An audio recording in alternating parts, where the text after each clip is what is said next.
कहाँ के लिए? नहीं, तुम सेम पोटेंशियल का एसी ले लो, सेम पोटेंशियल का डीसी ले लो, तुम्हें समझ में आ जाएगा। अगर एसी क्यों कहते हैं ना, क्योंकि आज के टाइम में हर जगह पे क्या है, एसी है, और अगर उसके पोटेंशियल को तुम इंक्रीज कर दो तो क्या होगा भाई, वो भी उतना ही डेंजरस होगा एक साइकिल में, फर्स्ट हाफ साइकिल में, लेकिन वो डेंजर नहीं है, आप मरोगे नहीं उससे। अगर उतने ही अमाउंट का डीसी लग गया तो खत्म हो जाओगे।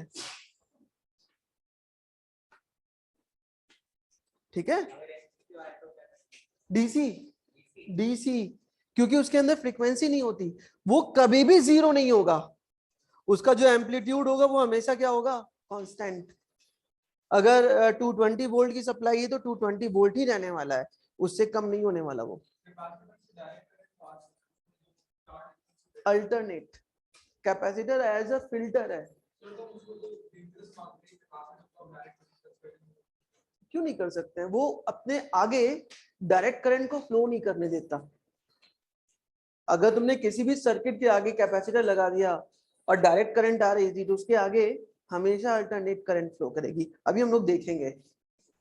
ठीक है, अब देखो हम लोगों ने कल मतलब लास्ट टर्न पे क्या पढ़ा था, करंट का नेचर पढ़ा था, और हाफ और फुल साइकिल मिला के जो एवरेज वैल्यू आई थी करंट की वो कितनी आ गई थी, 0। लेकिन ऐसा तो होता नहीं है, हमारे घर में कुछ ना कुछ करंट एवरेज मिल रही होती है, वो वैल्यू क्या होती है, वो वैल्यू आपकी आरएमएस वैल्यू होती है। ठीक है ना, तो आज हम लोग निकालेंगे RMS value of alternating current.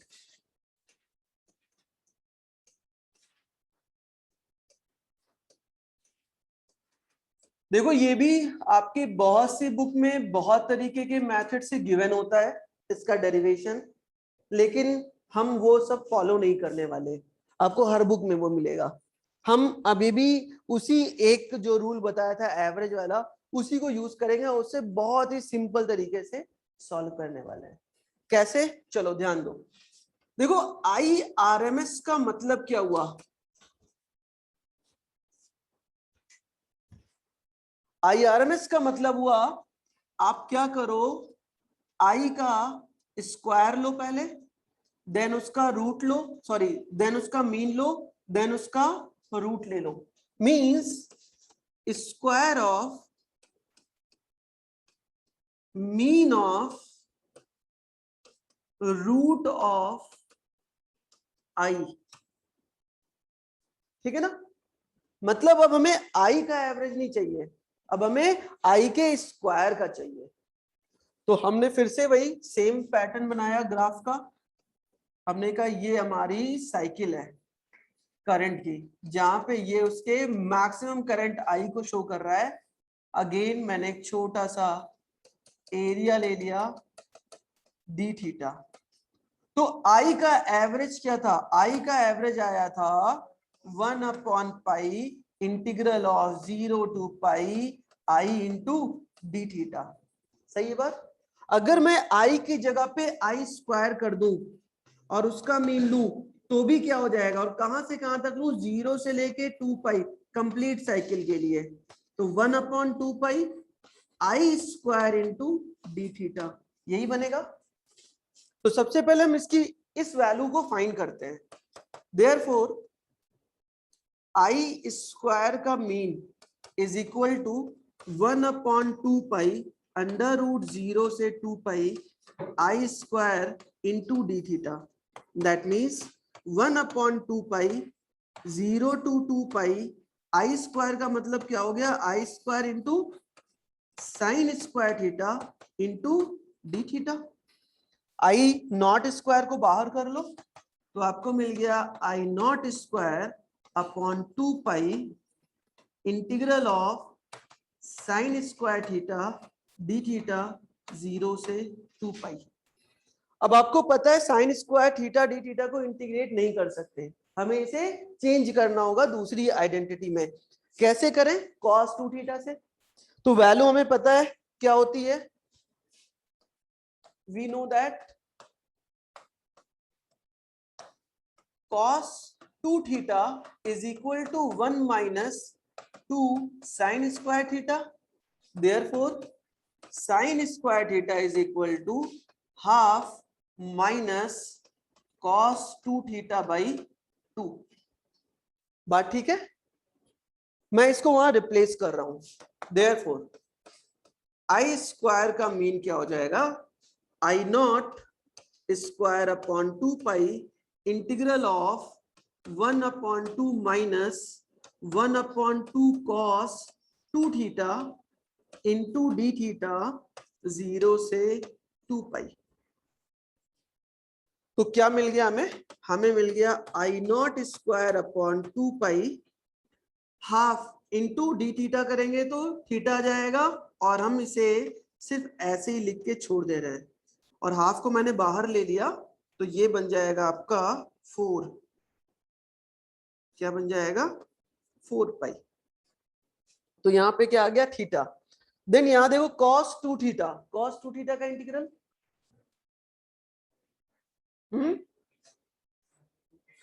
sin 2 theta by 2। हमें क्या मिल गया? sin 2 theta by 2। कहां से कहां तक? 0 से 2 पाई। अब देखो, अगर आप चाहे 0 रखो चाहे 2 पाई रखो, ये कंप्लीट साइकिल को शो कर रहा है। तो इस पूरी वैल्यू, इसकी वैल्यू कितनी भाई? 0 करोगे 1 कैसे भाई? 0 करोगे तो भी 0, साइन 0 0 होता है। और जब 2 पाई करोगे यहाँ पे तो 4 पाई, देन अगेन 0। भाई 4 पाई का मतलब क्या हुआ? अगेन 0। 2 पाई देन 2 पाई, तो भी वैल्यू क्या आ जाएगी? 0। मतलब इसकी वैल्यू इस लिमिट के बीच में क्या देगा? 0। तो मैं डायरेक्टली क्या इसकी वैल्यू ये लिख सकता हूं, I naught square upon 4 pi into 2 pi लिख सकते हैं। देयरफॉर 2 पाई 2 से गया, आपको मिल गया I square mean is equal to I naught square upon 2। Therefore under root of I square mean is equal to I naught upon root 2। यही आपकी क्या हो जाएगी? I R M S I naught upon root 2, या फिर 0.707 times of I naught. तो हमारे घर में जो मैक्सिमम करंट आती है वो 0.707 टाइम्स ऑफ आई नॉट होती है।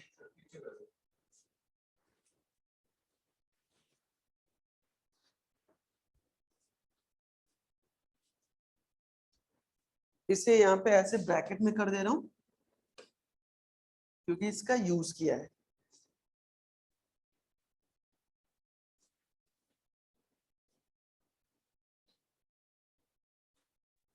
therefore के आगे क्या लिखा? क्या चीज बच्चे? therefore के आगे क्या लिखा? यार तुम्हारी आवाज क्लियर नहीं आ रही है भाई, फिर से बोलो। therefore के आगे क्या लिखा होगा? आई स्क्वायर में आई स्क्वायर में कौन सी लाइन? First, second, third? यार क्या चक्कर है, तुम्हारी आवाज बहुत ज्यादा मतलब बास के साथ आ रही है। कैसे आ रही है? क्या चीज? सही नहीं आ रही है। मैसेज कर दो, मैसेज कर दो, टेक्स्ट करो, मैं यहीं पे हूँ, पढ़ लूंगा।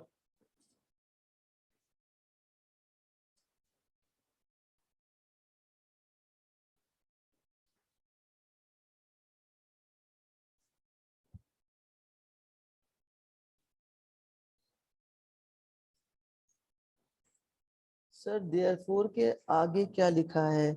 वो लिखा हुआ है बच्चे आई स्क्वायर का मीन। ये कुछ नहीं है, आई स्क्वायर का मीन।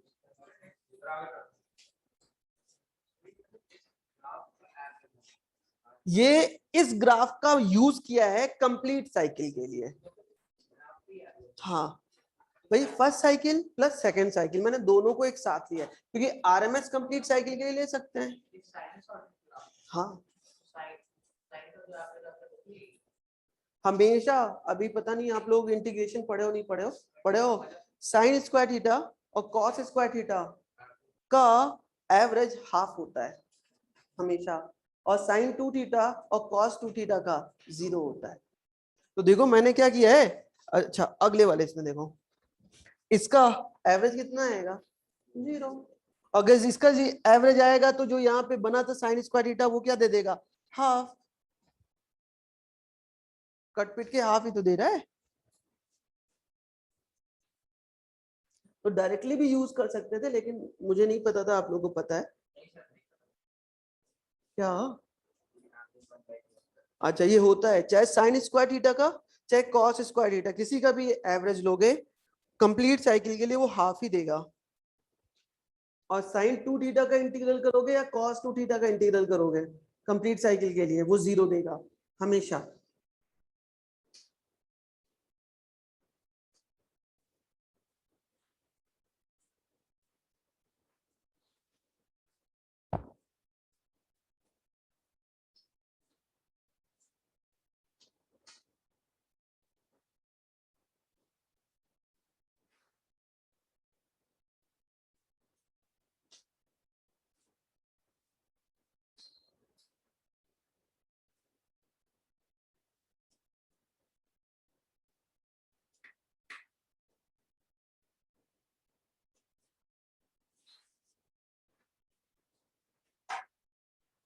बाकी कई लोग इसको हीट से भी निकालते हैं, लेकिन जरूरत नहीं है कि हम हीट तक पहुंचे फिर निकालें, हम डायरेक्टली निकाल सकते हैं। अब यही सेम वैल्यू आपकी किसकी होती है, मैं यही यूज कर ले रहा हूं सिमिलरली वीआरएमएस मतलब वोल्टेज की आरएमएस वैल्यू क्या हो जाएगी, V not upon under root 2 is equal to 0.707 times of V not. अब एक बात बताओ, वी नॉट की वैल्यू कितनी होती है हमारे घर में, पता है कितनी मैक्सिमम वैल्यू आती है, 220। 220 को 0.707 से मल्टीप्लाई करो तो बनती है 311 वोल्ट। ये हमारी आरएमएस वैल्यू है, ठीक है। जो हमारे घरों में सप्लाई आती है बेसिकली वो आरएमएस आती है। हाँ 311 नहीं, ये इसकी कौन सी वैल्यू है, वी नॉट वैल्यू है। मतलब आपकी जो वी आरएमएस वैल्यू है ये होती है 220 वोल्ट। तो V not is equal to क्या हो जाएगा, under root times of V RMS, मतलब 311 वोल्ट। इस बात को याद रखना, ये हमारे घर की मैक्सिमम वैल्यू होती है वोल्टेज की। भाई घर में एवरेज वैल्यू ही तो आ रही है।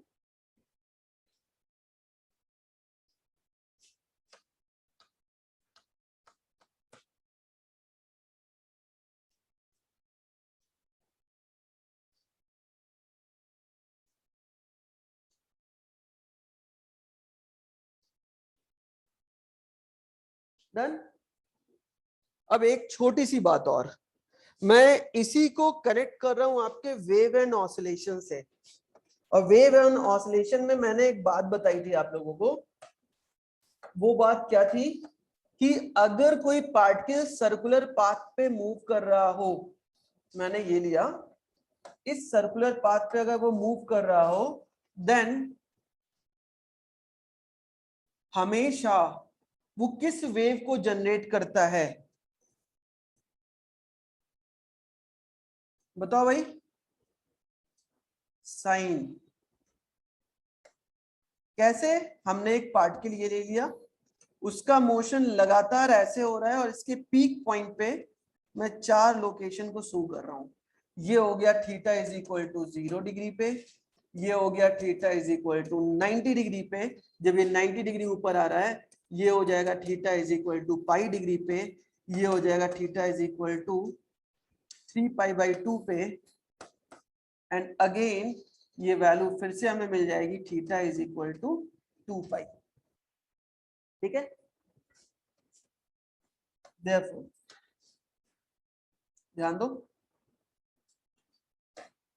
जब पार्टिकल यहां था तो एम्पलीट्यूड कितना, वाई एक्सिस के अबाउट 0, 90 डिग्री पे मैक्सिमम मैंने कह दिया ये वैल्यू है इसकी मैक्सिमम वाई डिस्प्लेसमेंट, तो हमें क्या मिल जाएगा, ये 0 डिग्री हो गया, मैं ये पॉइंट कहता हूं ये आपका π/2 है, तो π/2 पे आपको पॉइंट कहाँ मिल रहा है, यहां मिल रहा है मैक्सिमम डिस्प्लेसमेंट वाई पे। फिर जब पाई पे आ रहा है तो अगेन क्या मिल जा रहा है हमें, 0। भाई वाई कहां पहुंच गया, 0। और जब हम 3π/2 पे आ रहे हैं, जब हम 3π/2 पे आ रहे हैं तो वैल्यू मिल जा रही है हमें कुछ यहां, और फिर जब हम 2π पे आ रहे हैं तो वैल्यू कहां मिल रही है, यहां। इन सारे पॉइंट्स को मिला देते हैं तो हमें ग्राफ कैसा मिल रहा है, मींस कोई भी ऑब्जेक्ट अगर सर्कुलर पाथ पे मूव कर रहा है तो वो कौन सी वेव दे रहा है, साइन वेव। अब अगर मैं इसी पार्टिकल को यहां से मूव करा के यहां से मूव कराता, मतलब मैंने इनके बीच में π/2 का फेज डिफरेंस डेवलप कर दिया। एक पार्टिकल यहां से स्टार्ट हुआ तो वो कुछ ऐसे ग्राफ को दे रहा है, अगर वही पार्टिकल यहां से मूव कर रहा होता तो इसका मतलब ओरिजिन कहां आता, आपका ओरिजिन आपका क्या होता, ये होता ना। उस केस में ये क्या है, cos थीटा। मतलब ये जो बीच की डिफरेंस है इसी को आप क्या कहते हो, फेज डिफरेंस। तो कोई करंट भी इस तरीके से मूव कर सकती है, हो सकता है करंट और वोल्टेज के बीच का जो पाथ है या जो पाथ फेज डिफरेंस है वो 0 है। अगर दोनों का फेज डिफरेंस 0 है मतलब एक ही पॉइंट से मूव कर रहा है, तो जो ग्राफ मिलेगा दोनों का दोनों कैसा मिलेगा, साइनोसॉइडल।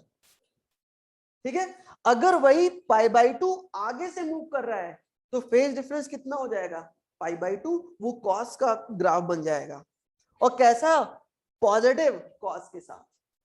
और यही अगर लेग्स बिहाइंड होता π/2 फेज से, π/2 फेज से पीछे होता, तो उस केस में हमारा कॉस कहां से स्टार्ट होता, नीचे से होता। तो ये सारी चीजें आपको ध्यान में रखनी है, क्योंकि हर एक सर्किट में हम इसके वेव डायग्राम पे ध्यान जरूर देंगे। ठीक है ना।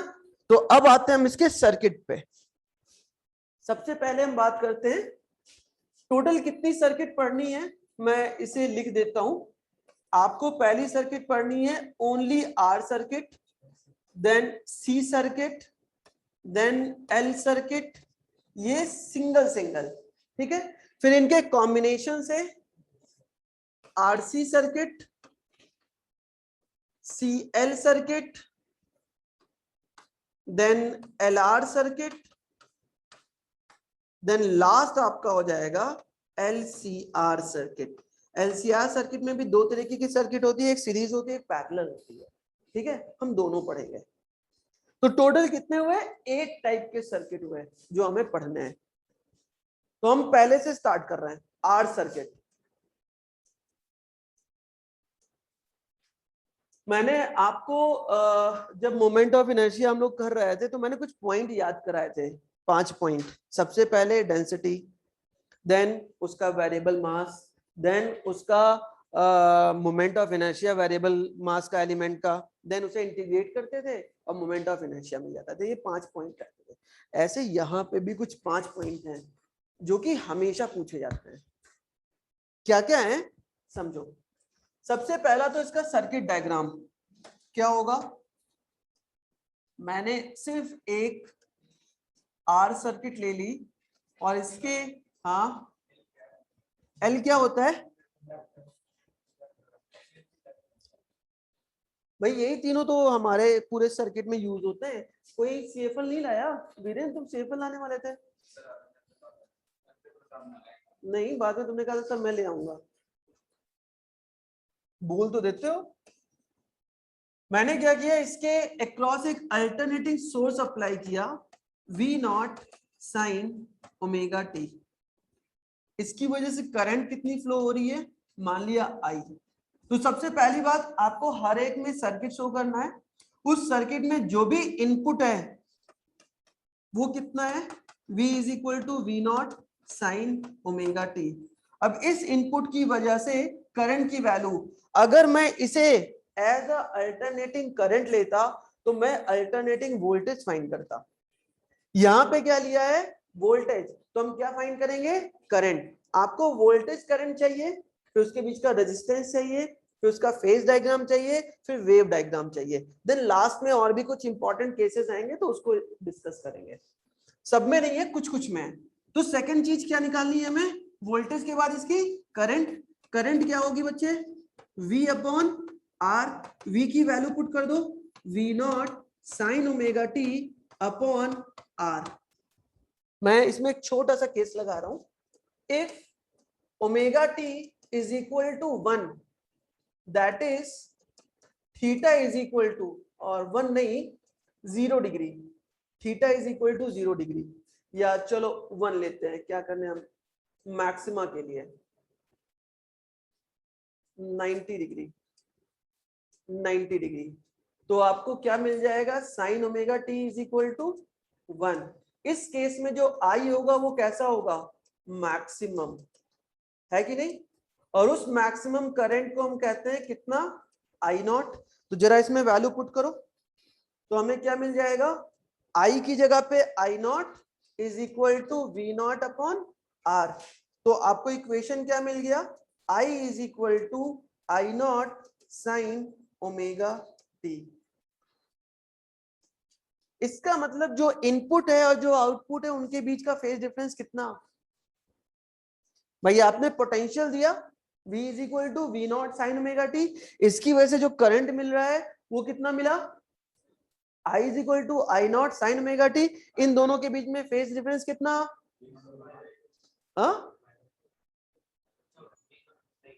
भाई V और I के बीच में कितने का फेज डिफरेंस है, 0। भाई डिफरेंस है क्या, नहीं है, मतलब एक ही पॉइंट से दोनों के दोनों स्टार्ट होंगे, एक ही पॉइंट पे मिलेंगे, फिर एक ही पॉइंट पे बढ़ेंगे। समझ में आ रही बात, कैसे, अभी बताता हूं। इतनी बात समझ में आई सबको। तो हम कह सकते हैं यहां से जो इसके रेजिस्टेंस की वैल्यू होगी वो क्या हो जाएगी, V not upon I not.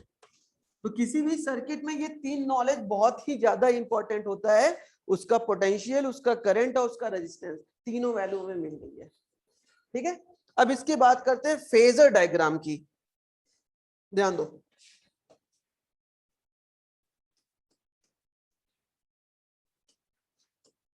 Phasor diagram होता क्या है, आप लोगों ने इंडिकेटर डायग्राम पढ़ा था, क्या होता था इंडिकेटर डायग्राम, थर्मोडायनेमिक्स में था ना, हमें यार तुम लोग तो पढ़े ही हो। अच्छा, थोड़ा बहुत सही है। और कौन बताएगा इंडिकेटर डायग्राम क्या होता था, अभिनव नहीं याद है। कैरेक्टरिस्टिक डायग्राम क्या होता है, तुम लोग बताओ भाई, वंशिका भाई, ये सब डायग्राम की अहमियत है। इंडिकेटर डायग्राम क्या होता है, कैरेक्टरिस्टिक, हाँ अभी बोला एक किसी ने, पोटेंशियल, प्रेशर और वॉल्यूम के बीच का जो ग्राफ होता है उसे इंडिकेटर डायग्राम कहते हैं। वोल्टेज और करंट के बीच का जो ग्राफ होता है उसे कैरेक्टरिस्टिक डायग्राम कहते हैं। और अगर वोल्टेज और करंट के साथ वेक्टर रिप्रेजेंटेशन का ग्राफ बना दो तो वो आपका फेजर डायग्राम होता है। ठीक है ना, आपने नॉर्मली ग्राफ बना दिया तो वो आपका कैरेक्टरिस्टिक, अगर उसका वेक्टर रिप्रेजेंटेशन किया तो वो आपका फेजर। कितने फेज से वो आगे चल रहा है, कितने फेज से वो पीछे चल रहा है। तो हमेशा भाई एक तरीके से ये क्या है, आपका ग्राफ ही है ना, ये भी एक तरीके का क्या है, ग्राफ है, लेकिन इसमें एक्स और वाई एक्सिस नहीं होता, इसमें वोल्टेज और करंट एक्सिस होता है, जिसमें से एक एक्सिस को पकड़ लो हमेशा के लिए। मैं कहता हूं एक्स एक्सिस को हमेशा करंट की डायरेक्शन को रिप्रेजेंट कराओ। मतलब ये जो एक्सिस है ये हमेशा कौन सी एक्सिस होगी, करंट। मैंने इसे यूनिवर्सल बना दिया, मैं कभी भी इस एक्सिस को नहीं चेंज करने वाला, ये हमेशा करंट रहने वाला है। तो मुझे बताओ यहां पे करंट की वैल्यू क्या आई, I is equal to I naught sine omega T. मैंने इसे एज अ वेक्टर इसी पे इस तरीके से शो किया, समझना ध्यान से।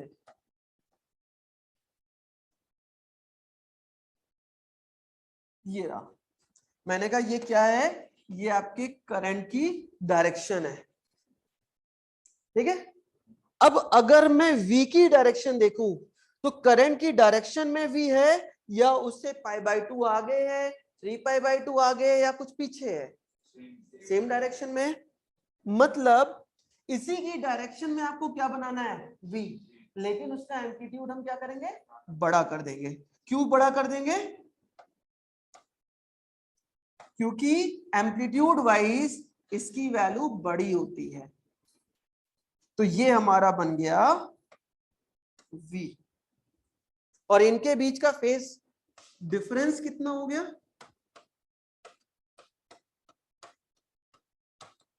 0 डिग्री। इस तरीके के डायग्राम को कहते हैं फेज डायग्राम। ये तो बहुत सिंपल दिख रहा है, लेकिन अभी आगे जैसे से बढ़ेंगे वो सिंपल नहीं दिखने वाला, ठीक है। अब इसके वेव डायग्राम की बात करते हैं।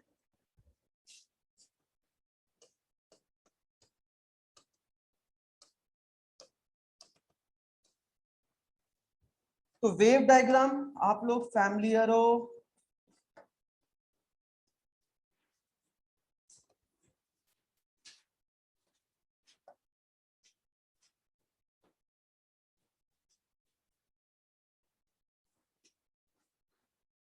वेव एंड ऑसिलेशन में हम लोगों ने बहुत से वेव डायग्राम बनाए थे।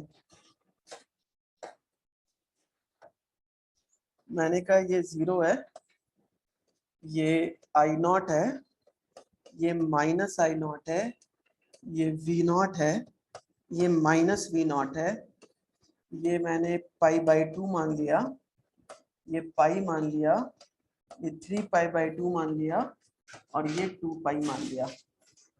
तो आपका आई कैसा था, साइनोसॉइडल, ठीक है ना, क्योंकि वो कहीं ना कहीं साइन ओमेगा टी के साथ वैरी कर रहा था। तो मैं इसे कुछ इस तरीके से बना सकता हूं। अच्छा, इस पॉइंट पे मैक्सिमम होगा, इस पॉइंट पे मिनिमम होगा, तो मैं ऐसे ही कुछ बनाऊंगा। ये रहा, ये ग्राफ किसका हो गया, I is equal to I naught sine omega T. क्योंकि चाहे आप इसको टी के रिस्पेक्ट में बोलो चाहे थीटा के रिस्पेक्ट में बोलो, बात एक ही है। मैंने इधर क्या यूज किया है, थीटा। अगर टी के रिस्पेक्ट में होता तो क्या लेते, आपको पता है omega T is equal to theta, तो ओमेगा इज इक्वल टू क्या हो जाएगा, 2π/, capital T is equal to theta. अब एंगल को बदलते चलो, टी की वैल्यू को पुट करते चलो।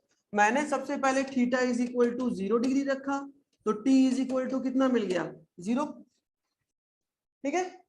जब मैंने थीटा इज इक्वल टू π/2 रखा, तो अगर यहाँ पे π/2 रखोगे तो पाई पाई कट गया, t इज इक्वल टू क्या आ जाएगा, t/4। जब मैंने थीटा इज इक्वल टू पाई रखा तो t इज इक्वल टू कितना आ गया, t/2। समझना, मैं सारे के सारे इसको ब्रेक कर दे रहा हूं। थीटा इज इक्वल टू 3π/2 रखा तो t इज इक्वल टू 3π/4। और लास्ट में जब थीटा इज इक्वल टू 2π रखा तो 2π कट जाएगा, t is equal to T. तो अगर मुझे इसको टाइम के रिस्पेक्ट में शो करना हो तो इसके बगल में मैं लिख दूंगा t/4, इसके बगल में लिख दूंगा t/2, इसके बगल में लिख दूंगा 3t/4, और इसके बगल में लिख दूंगा t, ठीक है ना। तो ये थीटा और टी दोनों के रिस्पेक्ट में मूव कर रहा है। जो आपकी ये वद्दू कौन सा कलर है, ये जो भी कलर हो, इसमें इसके रिस्पेक्ट में बढ़ रहा है तो थीटा है, अदरवाइज टी है। आपको दोनों के रिस्पेक्ट में बुक में मिलता है, ठीक है। अब आते हैं वी पे। तो इन दोनों के बीच में, वी और इसके बीच में कोई भी फेज डिफरेंस है नहीं, मतलब जिस एंगल पे यहां मैक्सिमम मिल रहा है उसी पे यहां मिलेगा, देन जीरो भी यही मिलेगा, देन मिनिमा भी यही मिलेगा। तो ग्राफ कैसे बनेगा, ये रहा। ये हो जाएगा आपका v is equal to V naught sine omega T. दोनों के बीच का फेज डिफरेंस 0 है। चलो फटाफट नोट करो। यहां तक हो गया था, चलो करो और पीछे। अब इसमें रेजिस्टेंस तक ही बात थी, इसलिए हम आगे नहीं बढ़ रहे, ठीक है ना। अभी बाकी में हमें रेजिस्टेंस फाइंड करना पड़ेगा, क्योंकि वो रजिस्टिव सर्किट नहीं है।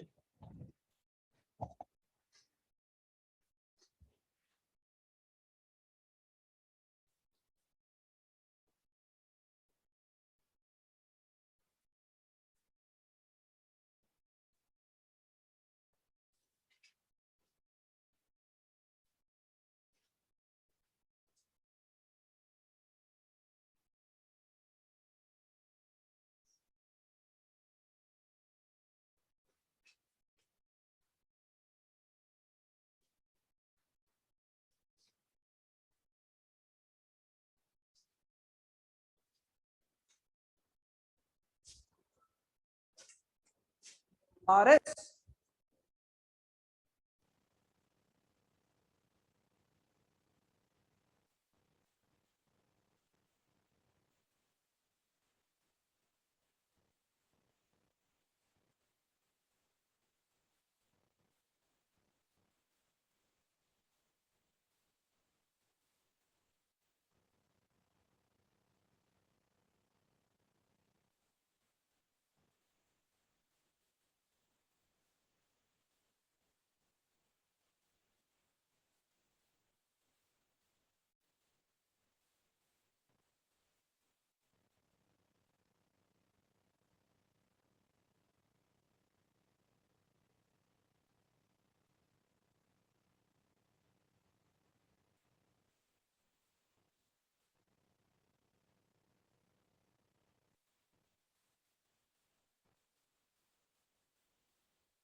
डन,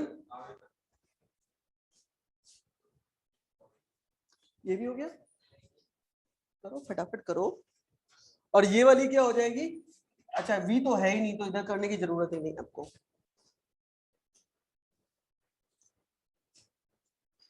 देखो फेजर को लेके बहुत सी तरीके की चीजें कही जाती हैं।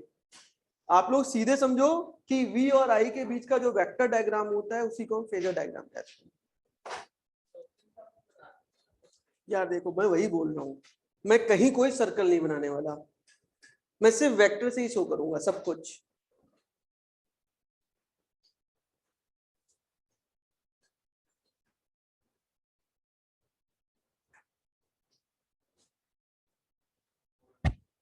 डन।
हम्म,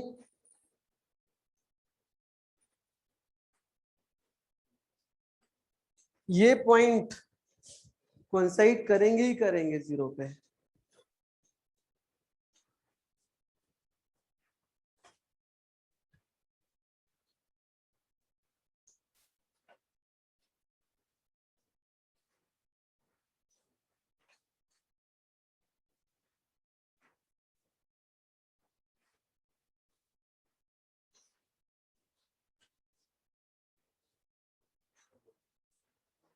अब देखो सी सर्किट की जब बात करेंगे तो सी सर्किट के लिए हमारे पास रेजिस्टेंस है क्या?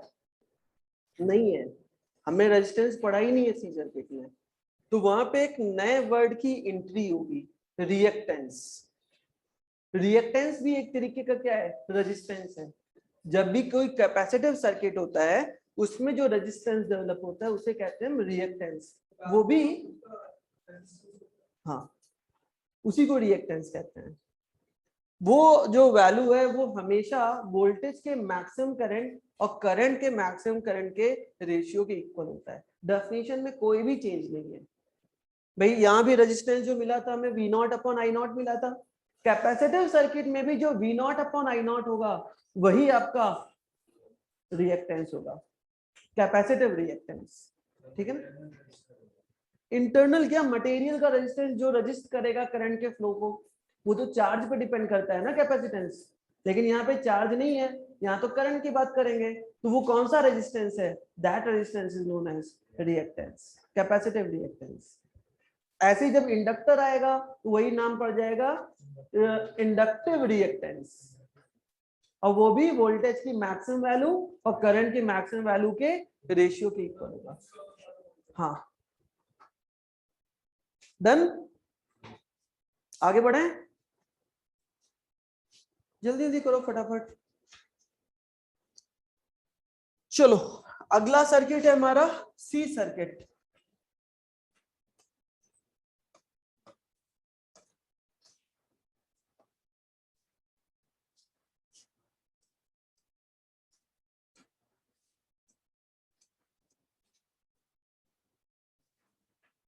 अगेन मैंने यहां पे वोल्टेज क्या ले लिया? V naught sine omega T.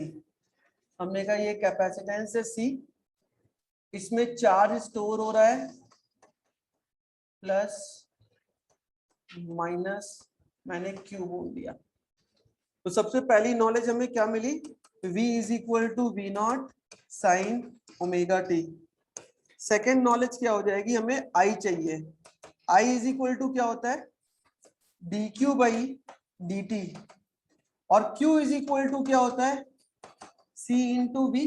Therefore Q is equal to C v naught sine omega t. इस वैल्यू को यहां पुट कर दो तो I is equal to d by D t of c we naught sine omega T. तो c we naught constant है, बाहर हो गया। साइन ओमेगा टी का डिफरेंशिएशन कॉस ओमेगा टी, और ओमेगा आगे मल्टीप्लाई हो जाएगा। तो आपको क्या मिल जाएगा? I is equal to C we naught omega into cos omega T. If again theta is equal to 0 degree, अगर थीटा 0 है तो इसकी वैल्यू क्या हो जाएगी? 1। या सीधे मैं ओमेगा टी लिखता हूं, क्या करने थीटा यूज करूं। Omega T is equal to 0 degree, therefore cos omega T is equal to 1, therefore I tend to I naught maximum. तो हमें क्या मिल गया? इस वैल्यू में पुट कर दो, इस वैल्यू में पुट कर दो तो आपको मिल जाएगा I naught is equal to C we naught into omega. अब देखो हमें यहीं से V not upon I naught मिल रहा है, V not upon I naught. इसे क्या कहते हैं? इसी को कहते हैं हम एक्ससी। एक्ससी मतलब रिएक्टेंस, कैपेसिटिव रिएक्टेंस। और इसकी वैल्यू क्या हो जाएगी? 1 अपॉन ओमेगा सी। क्या कहते हैं इसे? इसे कहते हैं कैपेसिटिव रिएक्टेंस। तो आगे से इसको हम इस तरीके से शो करेंगे। अब ओमेगा इज इक्वल टू क्या होता है? ओमेगा इज इक्वल टू होता है 2 पाई एफ, है ना? तो अगेन एक आपको फॉर्मूला मिल जाएगा in term of frequency, 1 upon 2 pi F into C, capacitive reactance.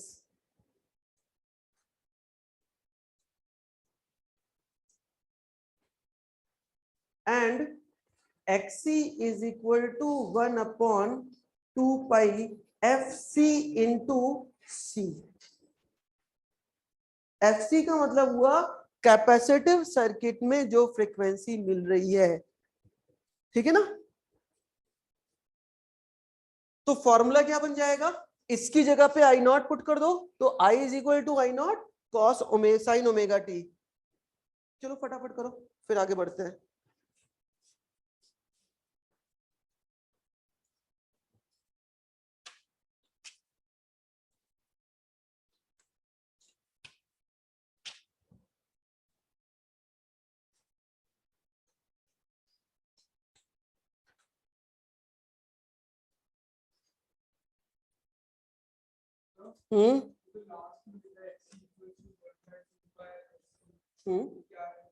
बच्चे ये क्या होता है, ओमेगा इज इक्वल टू क्या होता है, 2 पाई इंटू फ्रीक्वेंसी।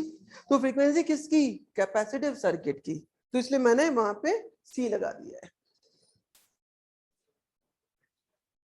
हाँ मल्टीप्लाई में C है, अरे ये पूरा का पूरा है यार, ऐसी बातें मत करो। ओमेगा की जगह पे सिर्फ 2 पाई F लिखा है, तो C तो नीचे रहेगा ही। तो हमें फॉर्मूला क्या मिल गया करंट का, I is equal to I naught cos omega T. अब देखो इसे मैं क्या ऐसा भी लिख सकता हूं, I is equal to I naught sine pi by 2 plus omega T, है ना भाई। मैं ऐसा कह सकता हूं कि ये पाई बाई 2 आगे से चल रही है, तभी तो कॉस का फंक्शन बना रही है। तो चाहे इसे आप ऐसे समझो चाहे आप इसे ऐसे समझो, बात एक ही है। मैंने इसे क्यों बनाया, अभी हमारे डायग्राम में हेल्प करेगा ये। तो अगली बात क्या आ गई, मैं यहां पे लिख दे रहा हूं। अच्छा रेजिस्टेंस हो गया था, फेजर डायग्राम।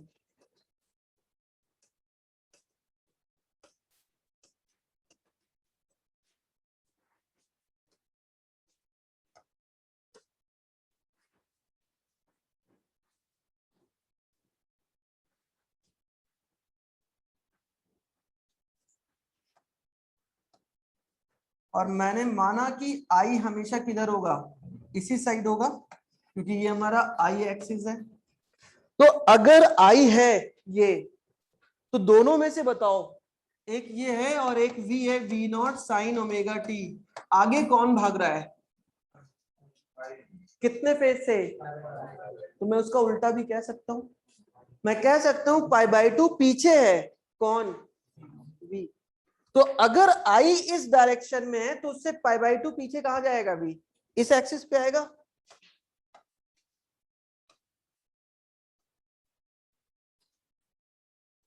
ये हो जाएगा फिर आपका v, और दोनों के बीच का डिफरेंस कितना, पाई बाई 2। ये इसका फेजर डायग्राम हो गया, ठीक है। अब इसके वेव डायग्राम की बात करते हैं।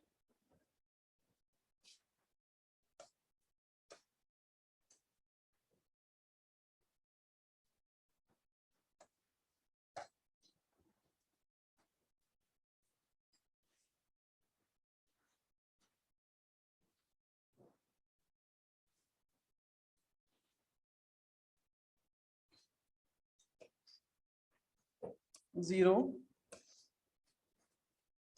पाई बाई 2, पाई, 3 पाई बाई 2, 2 पाई।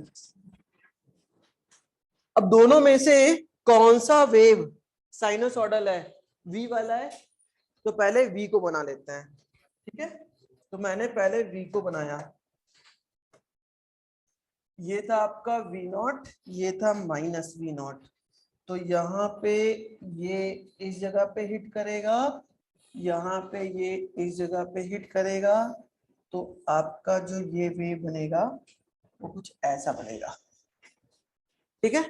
क्या बन गया ये, v is equal to V naught sine omega T, ठीक। अब मुझे क्या चाहिए, कॉस का ग्राफ। तो कॉस कहां से स्टार्ट होता है? π/2 से। तो इसका मतलब कॉस की जो 0 पे वैल्यू होगी वो क्या होगी? I0। ये हो गया -I0। देन अगली 0, देन यहां पे, देन यहां पे 0, तो ये यहां पहुंचेगा और ये तुम्हारी यहां पहुंचेगी। मतलब आपका जो ग्राफ बनेगा वो ग्राफ कैसा बनेगा? ये रहा, ये हो जाएगा I is equal to I0 cos omega T, या इसी को लिख सकते हो I0 sine omega T plus π/2। तो देखो ये 0 से स्टार्ट हो रहा है, ये π/2 फेज से स्टार्ट हो रहा है।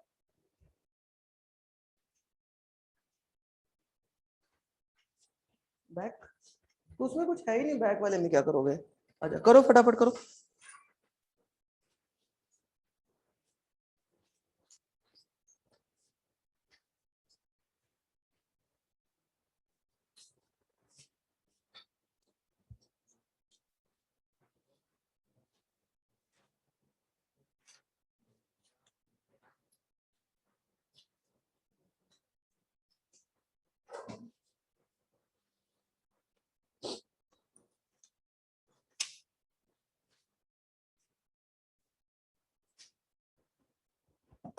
सॉरी,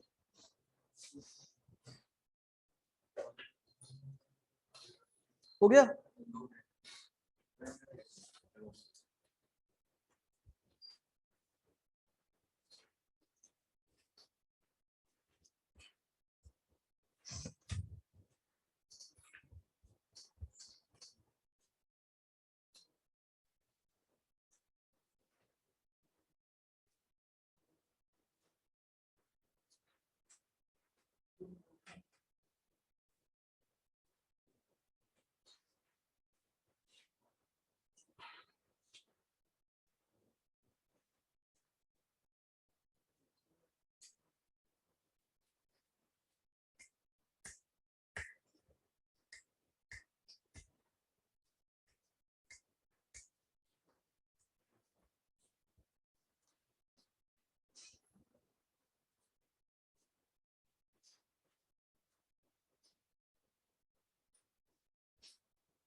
सारे अस्त्र शस्त्र रहते हैं,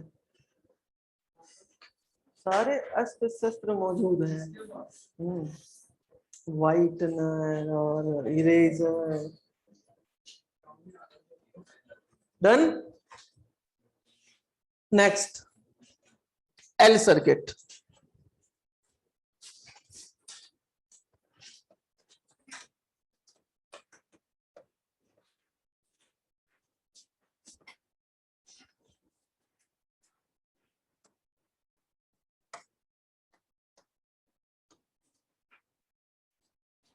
अब ध्यान दो, मैं यहां पे भी जो इसका सोर्स है उसे वोल्टेज ले सकता हूं। मैं यहां मान सकता हूं कि इस पे जो इनपुट मैंने दिया ये क्या है? Voltage V is equal to V0 sine omega T. लेकिन मैं ऐसा करूंगा नहीं। क्यों नहीं करूंगा? फर्क है।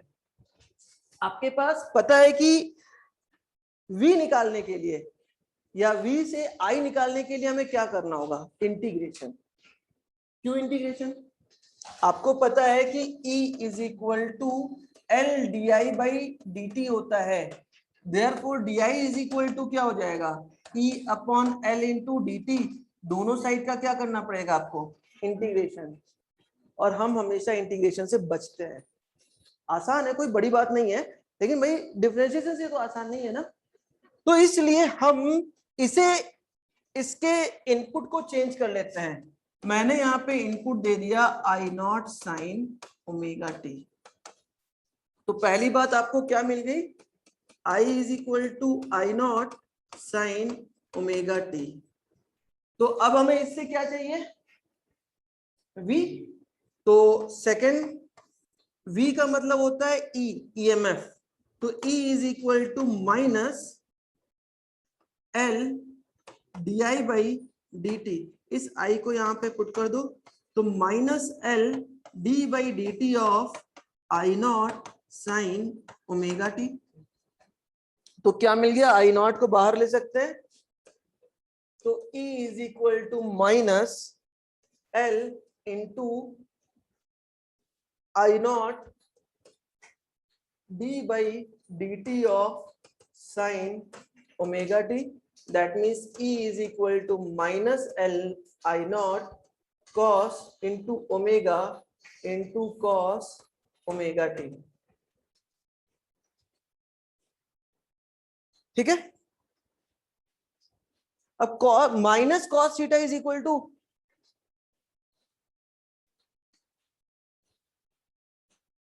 Minus cos theta is equal to cos minus theta, पता ही नहीं पता है, cos माइनस थीटा की वैल्यू क्या होती है, माइनस cos थीटा। ठीक है, तो इसको कहीं ना कहीं हम इसमें अभी एडजस्ट करेंगे, लेकिन उससे पहले है, अच्छा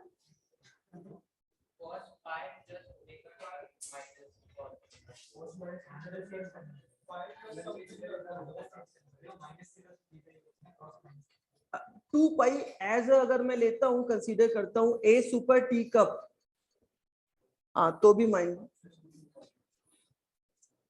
वही मतलब है, तो फोर्थ क्वाड्रेंट पे जाएगा।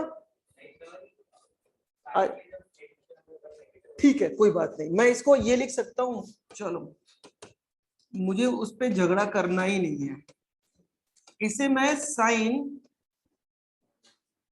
पाई बाई 2 माइनस ओमेगा टी लिख सकता हूं, है ना।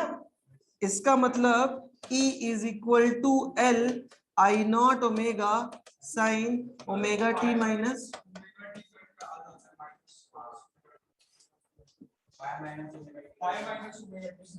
तो क्या वही तो बात है, क्या ये डिफरेंस है, बात तो सेम है, कह सकते हैं।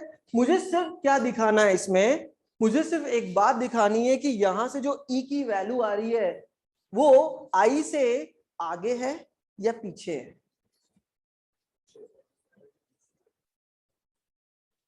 I आगे चल रहा है इससे या पीछे चल रहा है इससे, इससे I आगे चल रहा है, ये आगे चल रहा है कि I आगे चल रहा है,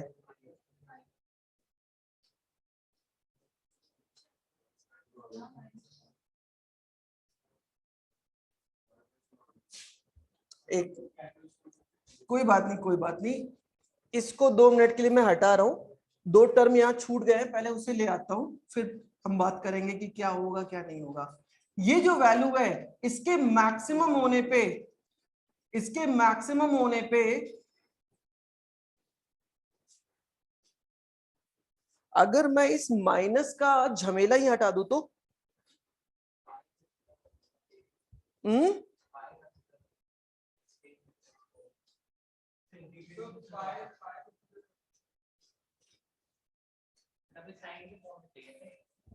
देखो मतलब ठीक है, ये माइनस लगा है, अगर मान लो माइनस लगा है तो प्रॉब्लम कहां आ रही है, यहाँ पे, अच्छा तब तो मैग्नीट्यूड होगा, कैसे, अगर हम सर्किट में अगर लूप में देखें तो E minus L di by dt equal to 0, E di by dt is equal to E minus L di by dt equal to 0, कैसे, del D equals to 0, this side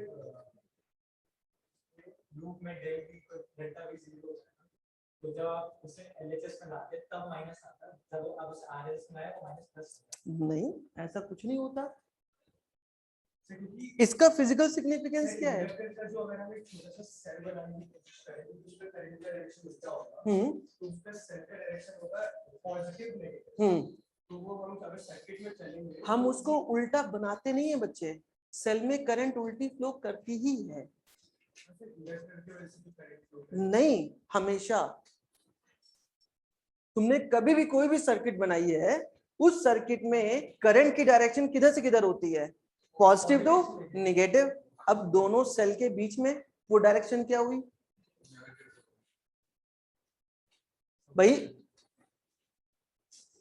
यही चीज तो लोग समझते नहीं है, आधी बात समझते हैं। मैंने ये लिया, करंट की डायरेक्शन कैसी जा रही है, सॉरी ऐसी जा रही है ना, लेकिन ये जो सेल है, इस सेल के अंदर करंट कैसे जा रहा है, वही तो तुम बोल रहे हो।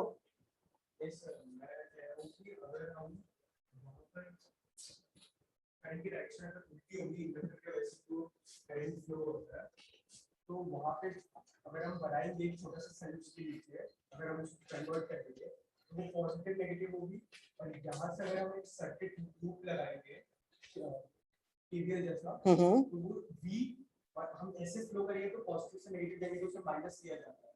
हम तुम्हारी बात समझ रहे हैं, लेकिन वो जो तुम कह रहे हो ना, जिसको हम निगेटिव कर रहे हैं, अगर उसके क्रॉस पोटेंशियल लगाते हैं तो जस्ट अपोजिट हो जा रहा है, यही कह रहे हो ना। वो अपोजिट होता नहीं है बच्चे, ये उसका रूल है।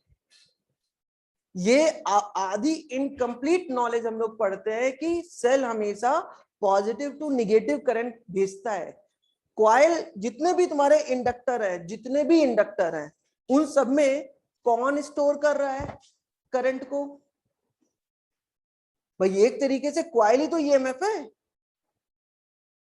मेरी बात नहीं समझ में आ रही तुम्हें, मुझे पता है, क्योंकि वो चीज तुमने पढ़ी नहीं है। लेकिन जो तुम बात बोल रहे हो ना, एक्चुअली में वो जो है वो तो हम एक्सटर्नल बात के थ्रू कर देते हैं। तुमने कहा उसको हम पॉजिटिव नेगेटिव ना करके इंडक्टर के क्रॉस एक अपोजिट पोटेंशियल लगा देते हैं, लेकिन बच्चे उसे लगाते नहीं है, वो होता है, वो उसका नेचर है, इसीलिए वो नेगेटिव साइन आता है। ठीक है, मैं कभी किसी दिन पहले आ जाना, मैं वो बता दूंगा तुम्हें। अरे क्यों झगड़ा करना यार, मैं अभी देखो बहुत सिंपल तरीके से बताता हूँ, यहां तक जाओ ही नहीं भाई। इसको कॉम्प्लिकेटेड करने का मतलब क्या है।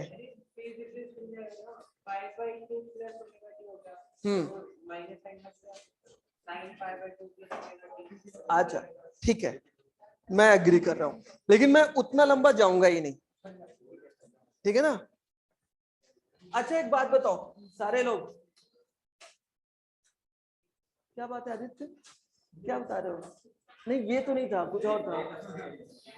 अच्छा तुम भी घुसे हुए थे। अब ये बताओ जरा, ये वैल्यू, अरे शांत, ये वैल्यू क्या मैक्सिमम वोल्टेज को शो करेगी, क्यों नहीं भाई। अभी तक जो भी ये पोर्शन आया, वो सारी की सारी ये वैल्यू कॉस के आगे जो आई थी उसकी मैक्सिमम वैल्यू होती थी अभी तक।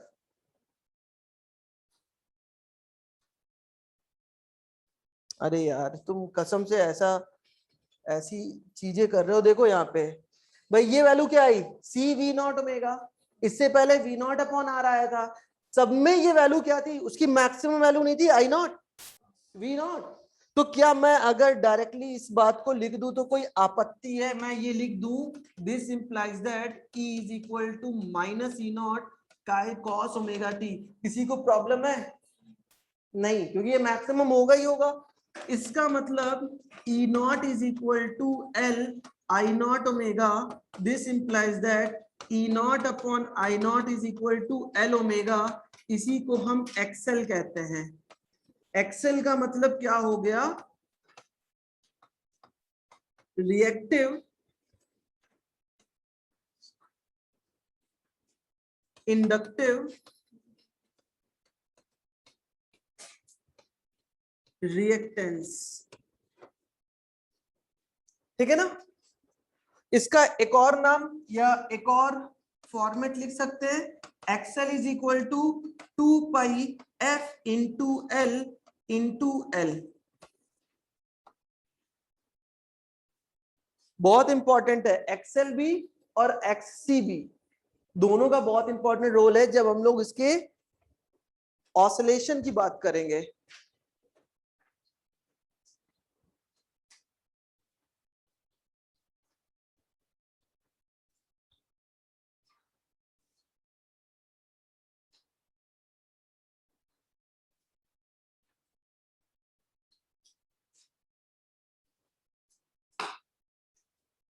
करो करो फटाफट, देन इसके फेजर डायग्राम पे आते हैं। चलो तीनों सर्किट तुम्हारे खत्म हो गए कुल मिलाकर।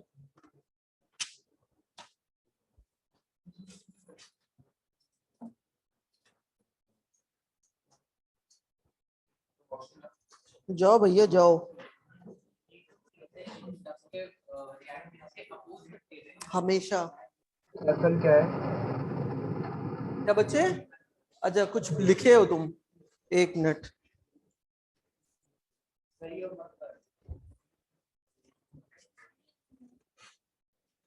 सर हम sine pi by 2 minus omega को पहले ही सॉल्व कर दे तो उसके बाद हम माइनस साइन इससे करेंगे, तो ये पहले का डाउट था सर। अच्छा ठीक है, मैं वहां तक लेके ही नहीं जा रहा हूं तुम्हें, ठीक है विवेक? ये जो तुमने बोला है मैं वहां तक पहुंचूंगा ही नहीं। अच्छा ये माइनस साइन क्या डिनोट कर रहा है बच्चे? वो माइनस साइन जो है वो लेंज लॉ को शो कर रहा है, E is equal to minus L D I by D T. F L बच्चे फ्रीक्वेंसी इन, अरे यार क्या अब ये भी मुझे बताना पड़ेगा? जो रिएक्टिव या रिएक्टेंस की बात करते हैं हम या फिर इंडक्टेंस की बात करते हैं, इंडक्टेंस में जो फ्रीक्वेंसी है उसे डिनोट करते हैं एफएल से। एफएल मतलब फ्रीक्वेंसी इन इंडक्टिव सर्किट। जैसे एफसी था वैसे ही एफएल है, ठीक है?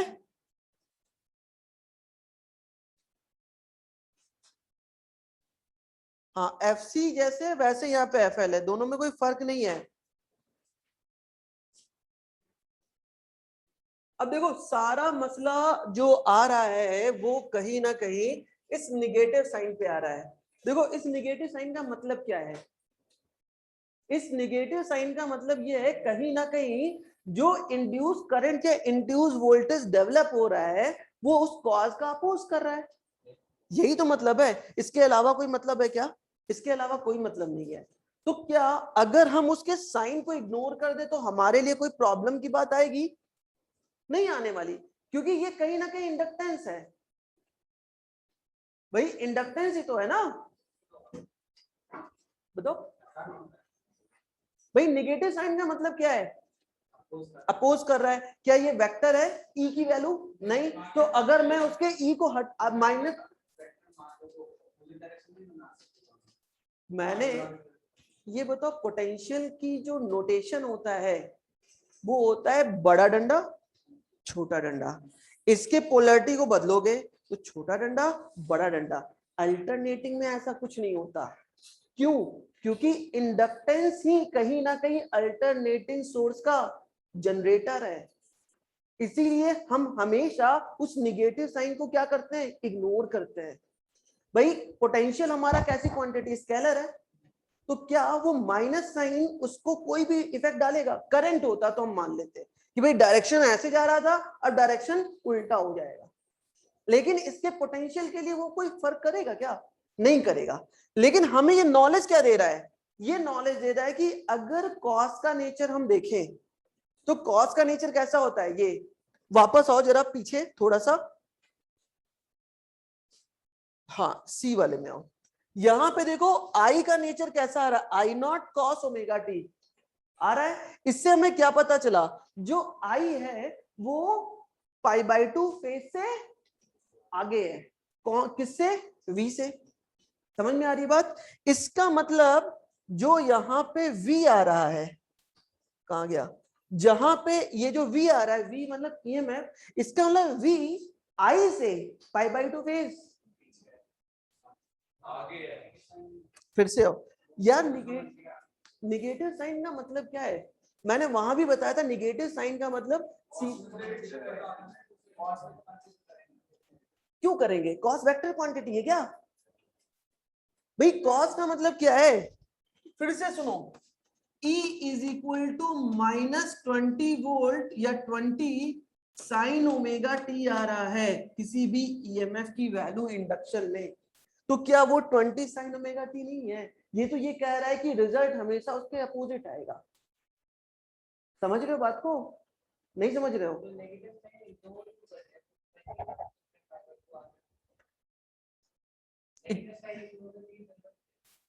चलो ठीक है, मैं वहां भी पहुंचता हूँ। इग्नोर करने की जरूरत क्या है?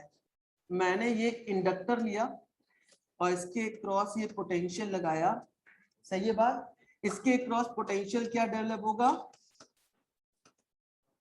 इसके क्रॉस पोटेंशियल की वैल्यू E, तो हम कहेंगे नेट पोटेंशियल की वैल्यू क्या होगी? E minus L D I by D T equal to 0। तो E इज इक्वल टू क्या मिला? L D I by D T. लेकिन बच्चे ये जो वैल्यू है ना, ये वैल्यू क्या कह रही है? ये लेंज लॉ को नहीं रिप्रेजेंट कर रही है। कहीं ना कहीं तुम लोग इसी की बात कर रहे थे, ये लेंज लॉ को नहीं एक्सप्रेस कर रहा है, इसलिए मैं इस चीज का अपोज कर रहा हूं। लेंज लॉ खुद ही कह रहा है, जबकि बच्चे की हम एक क्वाइल है, ये क्वाइल लिए हैं, इस क्वाइल के ये टर्मिनल पॉजिटिव है, ये टर्मिनल नेगेटिव है। हाँ कहाँ पे? हाँ हाँ तो V उसकी तो पोलैरिटी V माइनस होती है ना, टेंशन में V1 माइनस जाता है, वो प्लस थोड़ी ना होता है अगर सेम डायरेक्शन में जा रहे हैं। अच्छा, इसका नेचर भाई V1 plus V2 equal to 0, इसका नेचर माइनस साइन के साथ, क्योंकि ये इंड्यूस हो रहा है, अपोज कर रहा है। जो भी तुमने ये किसकी वजह से प्रोड्यूस हुआ है भाई? इसी की वजह से तो हुआ है जो तुमने लगाया। मैं वापस चलूं क्या? अब देखो तुम लोगों को भी समझा रहा हूं, समझो ध्यान से, बहुत इंपॉर्टेंट बात है। ये जो क्वाइल है, इस क्वाइल का ये टर्मिनल क्या हुआ? पॉजिटिव, ये टर्मिनल क्या हुआ? नेगेटिव। इसका मतलब इसके बीच में एक इंड्यूस ईएमएफ डेवलप हुआ।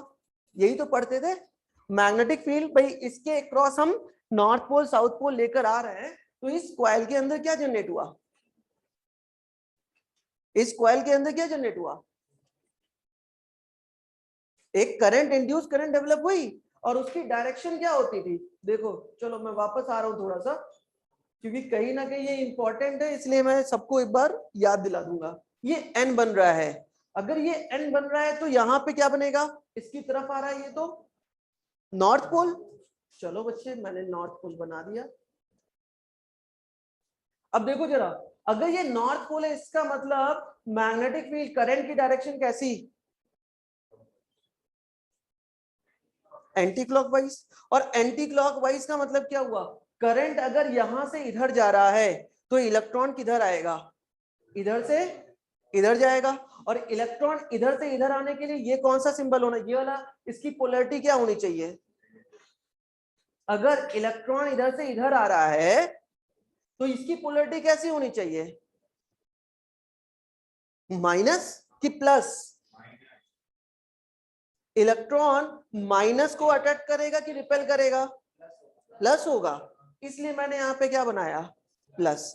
अब ये जो प्लस है ये क्या कर रहा है? ये इसके अंदर करंट को इस डायरेक्शन में मूव कर रहा है, तभी तो इसके अंदर ईएमएफ प्रोड्यूस हुआ। अब मैं इस पोर्शन को हटा रहा हूं और इसके क्रॉस एक बल्ब लगा रहा हूं, तो क्या ये बल्ब जलेगा? जलेगा ना। और इस बल्ब में डायरेक्शन क्या हुई करंट की? क्या दोनों सेम है क्या दोनों सेम? यही तो नेगेटिव साइन को जनरेट कर रहा है। जो तुम बोल रहे हो वो यही है। जो करंट जनरेट हो रही है वो आउटर सर्किट में एस, किसने? क्यों, सही तो है यार, मैं करंट की बात कर रहा हूं। तुम लोग कसम से क्या ध्यान दे रहे हो क्लास में भाई, दोनों के दोनों। अब अगर मैंने बल्ब इसके इस सर्किट पे लगाया तो प्लस से करंट जाएगी इधर नेगेटिव की तरफ। क्या ये डायरेक्शन इसके अंदर है? नहीं है। यही बात तो लेंज साहब ने बताई थी कि जो ईएमएफ प्रोड्यूस हो रहा है वो अपने ही कॉज का अपोज कर रहा है, और इस वजह से वो माइनस साइन होती है। और आप कहते हो दोनों का सम क्या हो गया? 0। भाई जितना ईएमएफ प्रोड्यूस हुआ उतना खर्च हो गया, तो टोटल नेट कितना हो गया? जीरो। चाहे आप इसे किरचॉफ लॉ बोलो, चाहे इसे आप लेंज लॉ बोलो, बात एक ही है। लेकिन उसका कोई बाहर से उसको लगाते नहीं है। ये सेल की प्रॉपर्टी है बच्चे। सेल के अंदर करंट की डायरेक्शन हमेशा आउटर सर्किट से अपोजिट होती है, बाहर से हमेशा उल्टी होती है। ऐसा क्यों?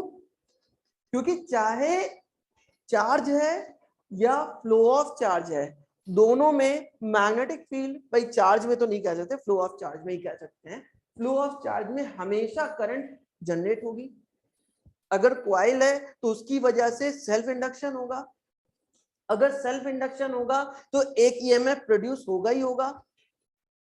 आप लोगों ने कभी देखा है ये जो हमारा चार्जर होता है, चार्जर की ये जो लाइट होती है ना, यहाँ पे जो रेड कलर की एक लाइट लगी होती है, स्विच को हम ऑफ कर देते हैं फिर भी वो लाइट जलती रहती है, इंडक्शन की वजह से। समझ में आ रही बात? और थोड़ी देर के बाद जब आप उसको निकाल दोगे और फिर लगाओगे तब जाके वो बंद होती है, क्योंकि तब वो एज अ सोर्स बन जाती है और करंट उल्टी डायरेक्शन में फ्लो होती है। समझ में आई बात? मतलब कोई एक्सटर्नल हम बैटरी को नहीं लगाते जिसकी वजह से वो इंड्यूस हो रही हो।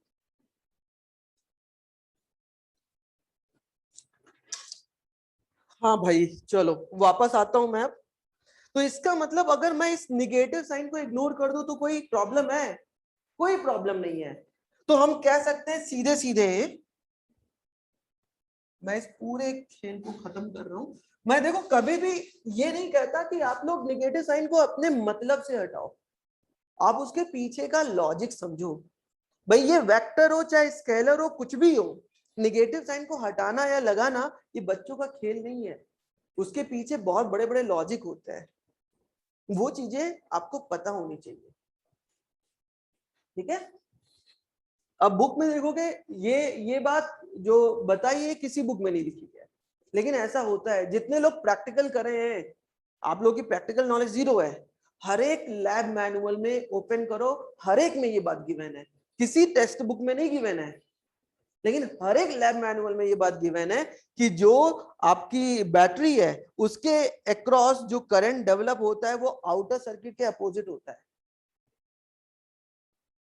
लेकिन वो भाई कोई पढ़ता ही नहीं है, प्रैक्टिकल नॉलेज कोई लेता ही नहीं है। और हर बुक यही कहती है, हर कोई यही कहता है कि करंट हमेशा प्लस से माइनस की ओर जा रही होती है, लेकिन ऐसा नहीं है, माइनस से प्लस की तरफ भी जाती है हमेशा बैटरी में। ये कहीं ना कहीं मैग्नेटिक फील्ड को ही डिनोट करता है। भाई मैग्नेटिक फील्ड में जो मैग्नेटिक फील्ड लाइंस होती हैं वो नॉर्थ से और अंदर, तभी तो एक क्लोज लूप बन रहा है। करंट का भी तो क्लोज लूप बनना है और उस चीज की कोई जिक्र नहीं करता है। ठीक है भाई साहब? तो मैंने लिखा E is equal to E naught sine omega T, sine omega T नहीं कॉस ओमेगा टी था ना, कॉस ओमेगा टी। मैं साइड में लिख रहा हूं टेकिंग मैग्नीट्यूड, लेंज लॉ नहीं, टेकिंग मैग्नीट्यूड। तो आपको क्या मिल जाएगा अगर मैं इसका फेज डायग्राम बनाऊं?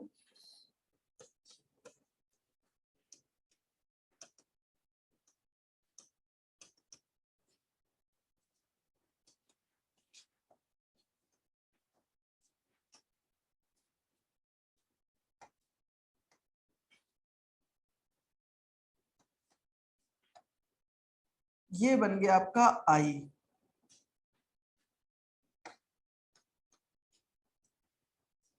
क्या बन गया? आई। तो बताओ वी को किधर बनाऊं? ऊपर की साइड। क्यों? क्योंकि पाई बाई टू फेज से वी आगे चल रहा है, तो हम इसको क्या करेंगे, इस डायरेक्शन में कर देंगे और हम कहेंगे ये वी है और ये पाई बाई टू फेज से आगे चल रहा है। अब देखो यहीं से एक क्वेश्चन आपको मिलेगा एग्जाम में कि पाई बाई टू फेज से कोई भी किसी भी सर्किट में अगर करंट आगे चल रही है तो वो उस सर्किट का नेचर कैसा? कैपेसिटर। किसी भी सर्किट में अगर ईएमएफ पाई बाई 2 फेज से आगे चल रहा है, उस सर्किट का नेचर कैसा? इंडक्टिव। ठीक है ना? तो ये छोटा सा ही एक पॉइंट है, लेकिन याद रखना। डन?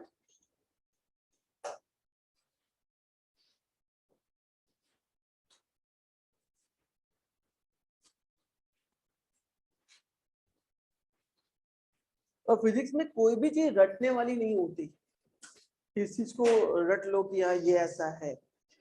हर चीज के पीछे छोटे छोटे लॉजिक होते हैं। ठीक है, अब इसके वेव डायग्राम पे आते हैं।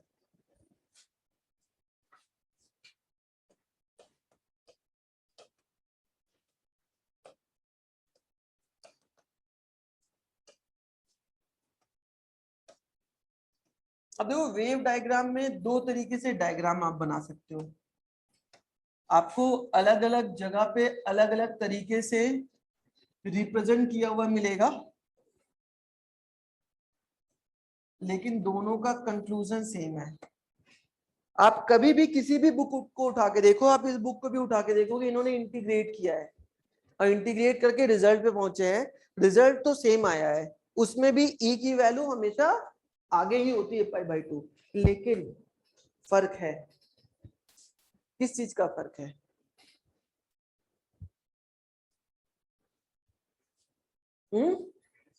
नेगेटिव साइन का नहीं। कॉस में आगे कौन था? आई, इसमें वी। तो कहीं ना कहीं जो वी वाला पोर्शन था वो ये क्या यहां क्या बन जाएगा, और जो आई वाला पोर्शन था वो क्या हो जाएगा। ठीक है ना? उन्होंने क्या कर रखा है, हर एक कोई भी बुक पकड़ोगे वो लोग क्या कर रखे, उन्होंने इस चीज को नीचे से शो किया है। नीचे से इन द सेंस पीछे पीछे है ना पाई बाई 2 आई, तो आई को यहां से उन्होंने रिप्रेजेंट कराया है, कोई जरूरी नहीं है। ठीक है, तो मैं आपको सेम डायग्राम में ही सिखाने की कोशिश कर रहा हूं। समझो, I naught V naught minus I naught minus V naught 0 pi by 2 pi 3 pi by 2 and 2 pi. Sine का नेचर किसका है? आई का। बना लो आई पहले, तो ये यहाँ मैक्सिमम जाएगा, ये यहाँ मिनिमम जाएगा, तो आई का नेचर कुछ ये हो गया, I is equal to I naught sine omega T. अब कॉस का नेचर किसका है? वी का। इसका मतलब कहां से स्टार्ट होगा वी? यहां से, यहां से। देन इस पे 0 आएगा, देन इस पे मैक्सिमम आएगा, देन अगेन इस पे 0 आएगा, यहाँ पे मैक्सिमम आएगा। तो ग्राफ कैसा मिला हमें? ये रहा इसका graph. V E is equal to E naught cos omega T.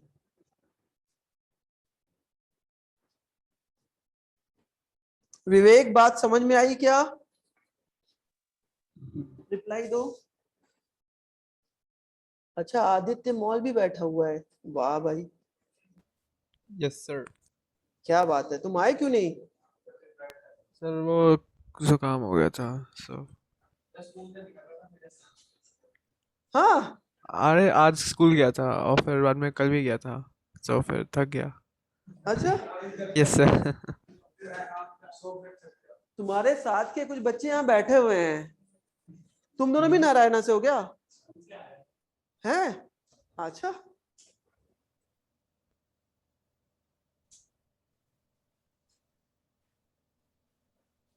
हो गया कंप्लीट। अब देखो, ये तो था LCR तीनों का सिंगल सिंगल। अब हम क्या करेंगे? मिक्स। ठीक है, बहुत आसान है, सारी मेहनत सिर्फ इन्हीं तीनों में थी। अब देखो मैं क्या करने वाला हूं, मैं बात कर रहा हूं CR सर्किट की। CR सर्किट का मतलब क्या हो गया? एक R लगा है, उसके साथ एक C लगा है, और यहाँ पे एक सोर्स लगा है, आवाज नहीं, आपने इनपुट दे दिया v is equal to V naught sine omega T. मैं बात कर रहा हूं इसके,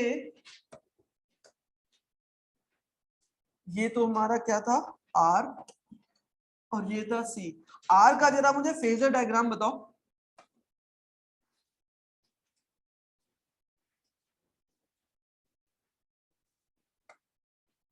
इसी साइड आपका V भी था, इसी भी साइड आपका I था, सही है।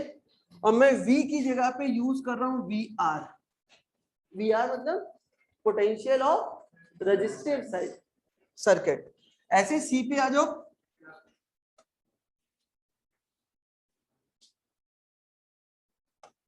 इस साइड था I और इस साइड था VC। तो अगर I तो सब में सेम है, उसके बीच का कोई फर्क नहीं है। अगर मैं वोल्टेज का रिजल्टेंट फाइंड करता हूं, ध्यान देना,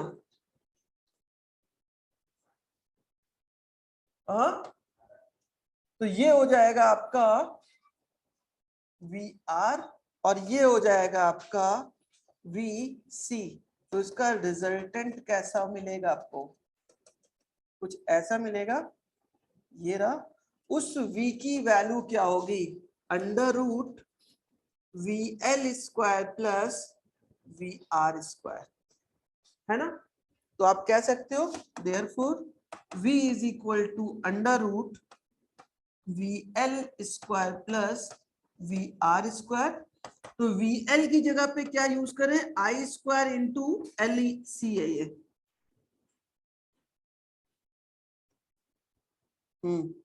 XC स्क्वायर, क्योंकि रेजिस्टेंस की तरीके से क्या काम कर रहा है, XC reactance, plus I square R square का अंडर रूट। तो क्या मिल गया आपको, आपको मिल गया V is equal to I under root XC square plus R square. That means V upon I is equal to under root XC square plus R square. अब देखो यहां भी वोल्टेज और करंट का फिर से रेशियो मिल गया, मतलब फिर से कहीं ना कहीं ये रेजिस्टेंस को शो कर रहा है। तो ये कैसा है, ये प्योर नहीं है भाई। ये R कैसा था, प्योर। XL कैसा था, प्योर। XC कैसा था, प्योर। लेकिन ये क्या है, ये मिक्स्ड है। इसका नाम है इंपीडेंस, इसे Z से शो करते हैं, इंपीडेंस।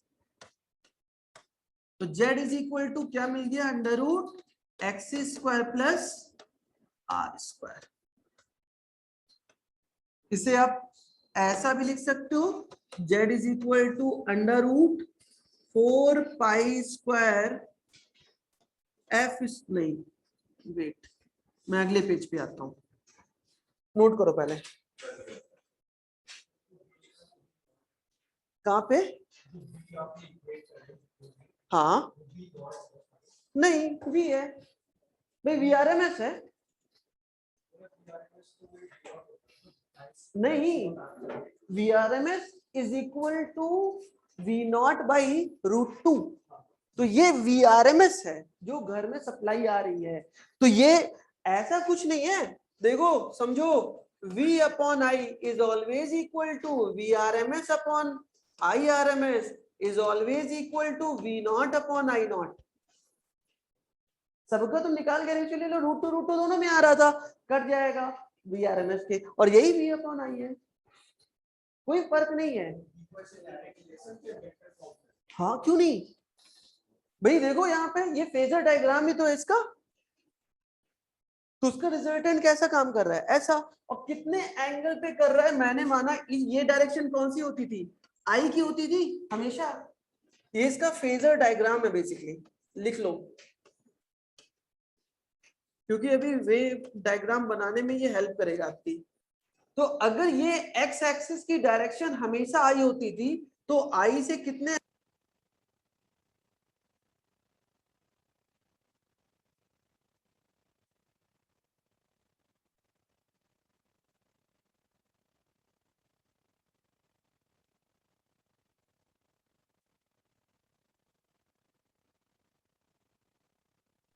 आवाज नहीं आ रही।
अभी आ रही है?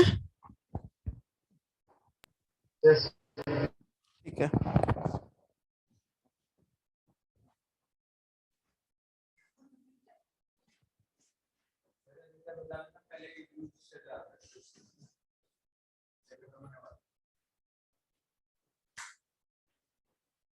देखो पेन रखा हुआ वहां पे, उठा दो।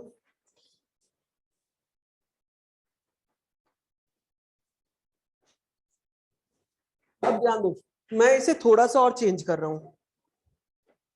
तो z इज इक्वल टू हो जाएगा अंडर रूट एक्स स्क्वायर था, अब वो होता है 1/ओमेगा c का whole square plus r square, means z is equal to under root 1/4 pi square f square c square plus r square.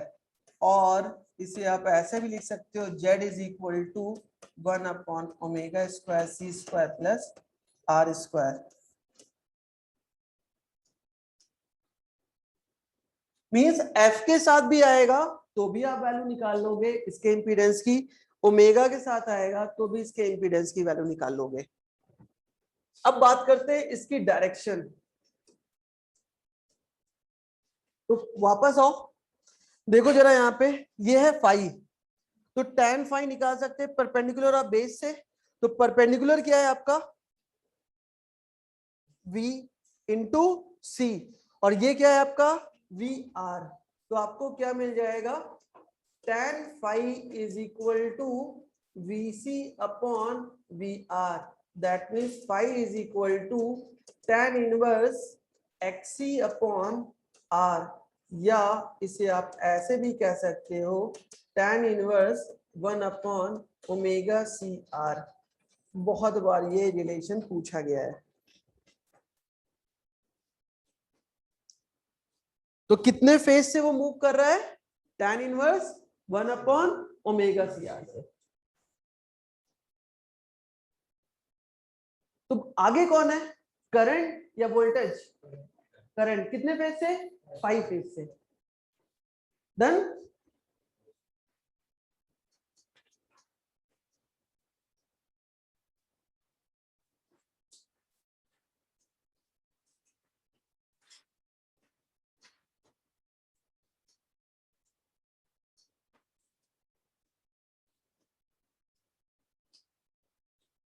चलो अब इसके वेव डायग्राम की बात करते हैं।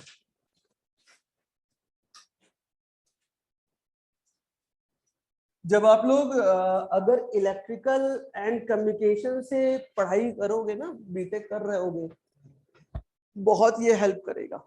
यहाँ पे तो कम ही करेगा, लेकिन वहां पे आपको बहुत हेल्प करेगा। क्या? हाँ, वेवलेंथ निकालना है। तुम यार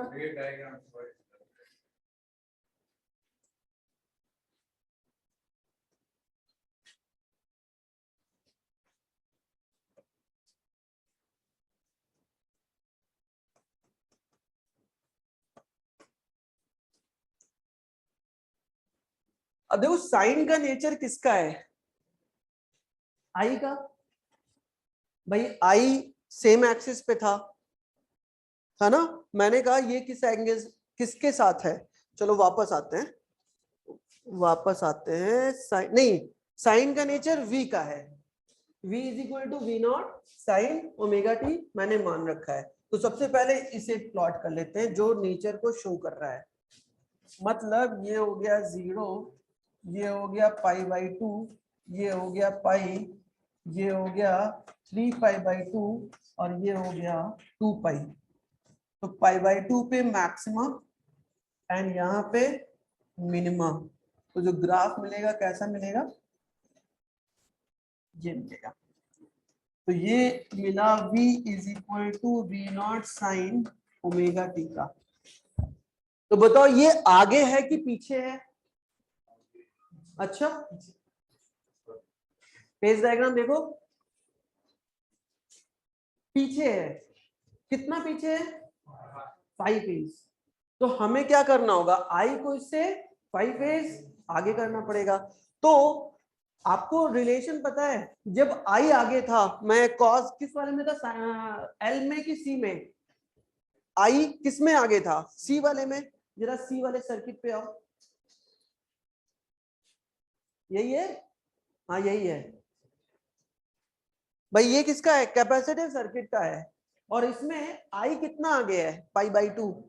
हमें तो पता ही नहीं है कितना, यहाँ पे तो फाई है, तो उस फाई को कैसे शो करें, तो उसे एक आर्बिट्रेरी पॉइंट मानेंगे। हम इस पॉइंट पे नहीं आएंगे, हम इसके बीच से कहीं स्टार्ट कर देंगे, हम कह देंगे उतना फेज कितना है, पाई। ठीक है,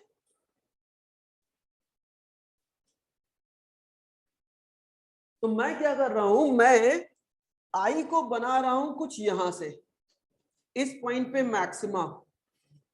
इस पॉइंट पे मैक्सिमा होने का मतलब कितना है, ये पाई बाई 2 से इतना पीछे मैक्सिमा है। तो मिनिमा कहाँ देगा, इसी से पाई नीचे देगा, मींस यहां क्या, क्यों, लेकिन पाई बाई 2 नहीं है ना, कॉस होने का मतलब क्या होता है, पाई बाई 2। अगर पाई बाई 2 के साथ नहीं है, इसका मतलब वो कॉस का नीचे शो नहीं कर रहा, वो साइन और कॉस के बीच का कोई शो कर रहा होगा, 15 degree, 13 degree, 17 degree, 75 degree, 90 degree, लेकिन नहीं है। तो वो कोई आर्बिट्रेरी पॉइंट ही हमें कंसीडर करना पड़ेगा। ठीक है, तो क्या, अच्छा ठीक है, तो मैंने क्या किया, मैंने इससे आई नॉट से थोड़ा सा आगे लिया, यहां पे भी।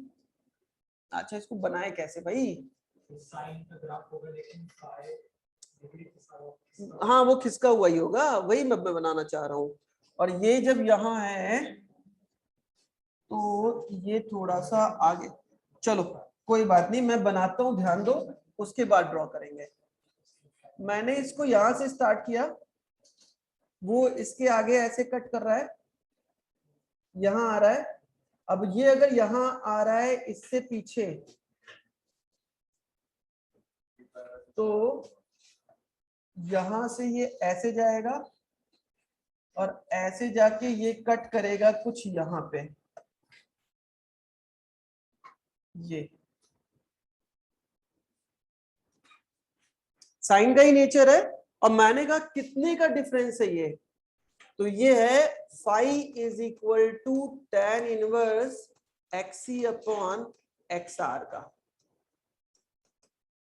तो हम क्या बोलेंगे इसे, इसे बोलेंगे I is equal to I naught sine omega T. आगे है कि पीछे है, प्लस फाई। लो भाई, नेचर मिल गया मैं।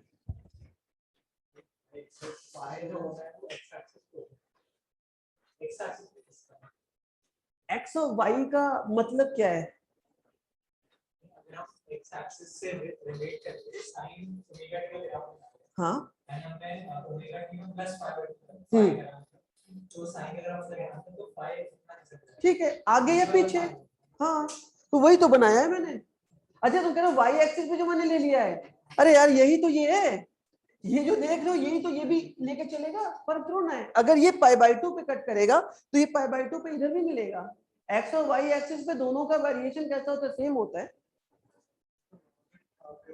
कहाँ पे, ये आपका 5/5 है, ये आपका 5 है, इसके आगे भी यही कहीं यहां से स्टार्ट हुआ होगा, ये आपका 5 है, उसी 5 के साथ आगे चलेगा। ऐसा तो होता है, अरे यार तुम साइन को करो उल्टा कर दो, ठीक है। ये थोड़ा सा मुझसे पता नहीं क्यों लग रहा है गलत बन गया आगे वाला पार्ट, है ना, 2 पाई से मुझे भी थोड़ा सा ऐसा लग रहा है, इसके पैरेलल ऐसे जाएगा ना ये,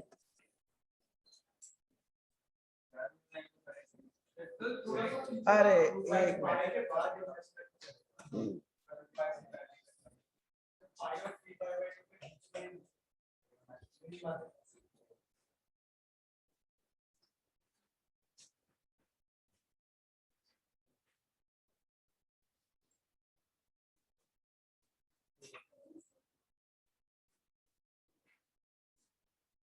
अब ठीक है, ये सारे के सारे क्या हैं, फाई।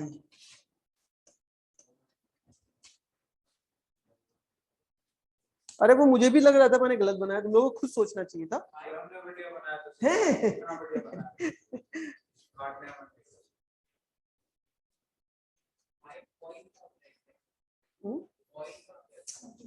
फाइव पॉइंट नहीं है बच्चे, इसकी वैल्यू न्यूमेरिकली नहीं पता है ना हमें,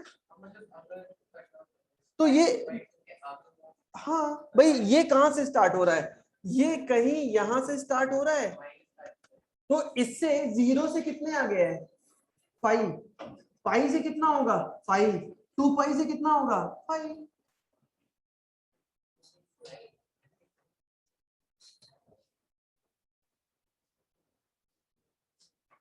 तो इसे थोड़ा सा समझना पड़ेगा और कुछ नहीं। डन।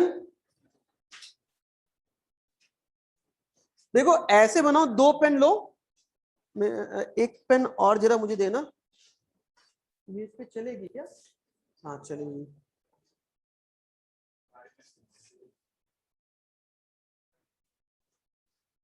नहीं दोनों नहीं चल रही, एक ही चल रही है। जैसे इसी पे 2 पेन को साथ में पकड़ो और एक साथ मूव कराना स्टार्ट करो, तो दोनों के बीच का डिफरेंस हमेशा कैसा रहेगा, सेम, वही फाई है, वही फाई है।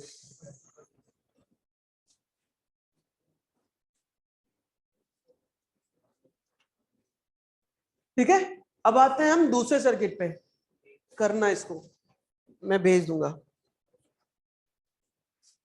अगला क्या था, ये था सीआर, सीआर नहीं, पहले एलआर करेंगे, कोई बात नहीं, एलसी इसलिए नहीं करेंगे ना, उसमें क्या होता है, उसमें ऑसिलेशन जनरेट होते हैं, रिजोनेंस, तो रिजोनेंस की बात बाद में करेंगे, क्योंकि रिजोनेंस में थोड़ी सी चीजें तो सिखानी पड़ेगी। जब हाल है तुम लोगों का,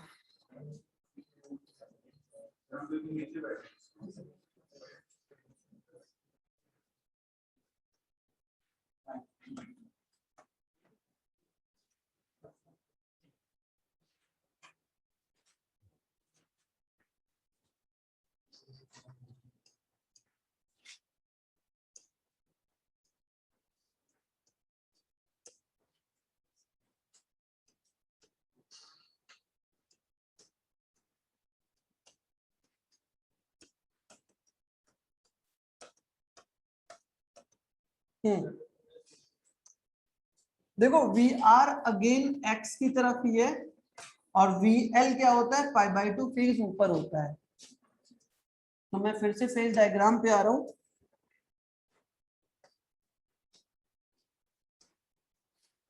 इस डायरेक्शन पे क्या मिल रहा है हमें,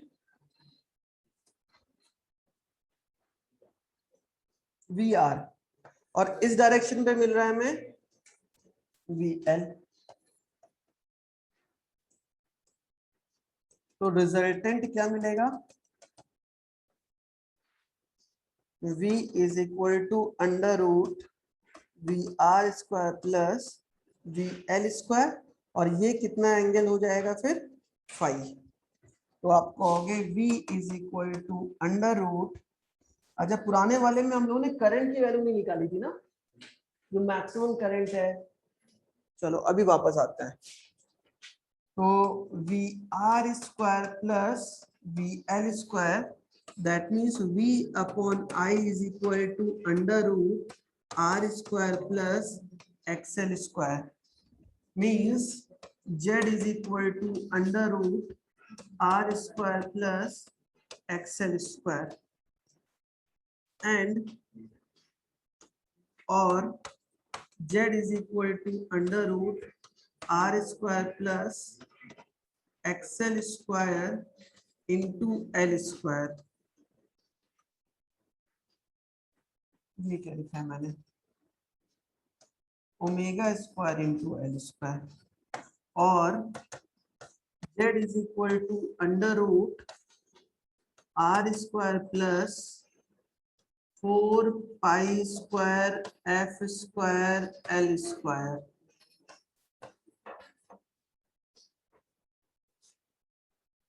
और फाई क्या हो जाएगा? tan phi is equal to perpendicular है V L upon V R, तो phi is equal to tan inverse XL upon R, या phi is equal to tan inverse omega L upon R. तो बताओ आई से we के बीच का relation, आई आगे चल रहा है कि वी आगे चल रहा है? वी आगे चल रहा है। कितने फेज से? 5 फेज से। तो अगर मुझे इसके आई की वैल्यू लिखनी हो तो मैं क्या लिखूंगा? इससे आई 5 पीछे है, तो I is equal to I naught sine omega T minus 5। अब इसी को हम वेव डायग्राम पे रिप्रेजेंट करेंगे। अच्छा, आई नॉट की वैल्यू कैसे निकाली जाए भाई? हाँ, अगर वी नॉट अपॉन इम्पीडेंस कर दे तो वो क्या हो जाएगा? I naught. तो लिख ही लो यहाँ पे, पुराने वाले में भी ऐसे निकाल लेना, where I naught is equal to V not upon impedance की वैल्यू आई है under root are square plus XL square. और लास्ट पिछले वाले में क्या होगा? V not upon R square plus X square. सोचो, दिमाग लगाओ, 4 pi square F square C square L square.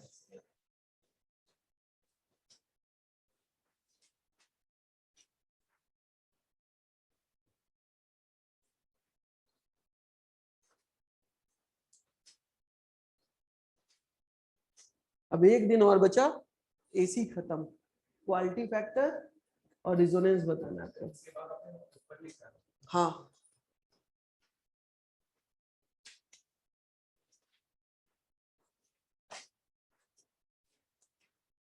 Done. तो इसका भी ग्राफ या वेव डायग्राम की बात करें, आप लोग बना लोगे कि मैं बनाऊं? तुम यार क्या बताएं।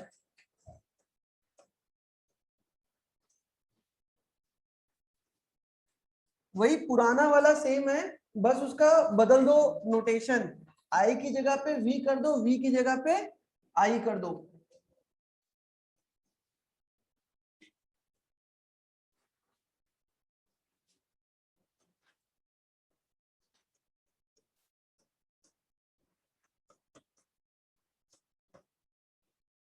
अब मैंने v को सेम लिया था, तो बन जाएगा क्या? ये हो गया पाई बाई 2 पाई 3 पाई बाई 2 2 पाई, ये यहाँ पहुंचा, ये यहाँ पहुंचा, देन आपका ग्राफ कुछ ये गया। ये किसका है? v is equal to V naught sine omega T. अब इससे हमें 5 फेज पीछे करना है, तो 5 फेज पीछे का मतलब है नीचे के पोर्शन में, तो आगे से, हाँ इसके आगे यहां से। तो मैं इसको क्या कर रहा हूं, कुछ ऐसे बना रहा हूं, समझना।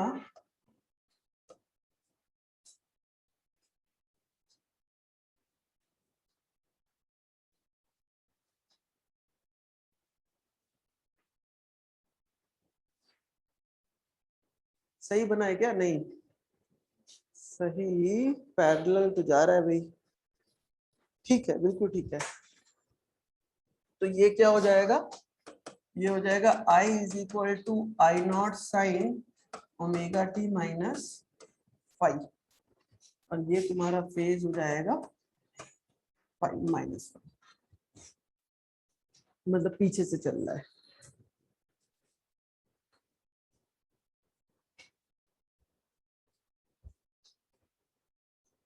अब एक एलसी सर्किट बचा है, एलसीआर बचा है, उसको हम लोग नेक्स्ट टर्न पे करेंगे। Class over. 5 मिनट का ब्रेक ले लो, फिर आपकी केमिस्ट्री की क्लास।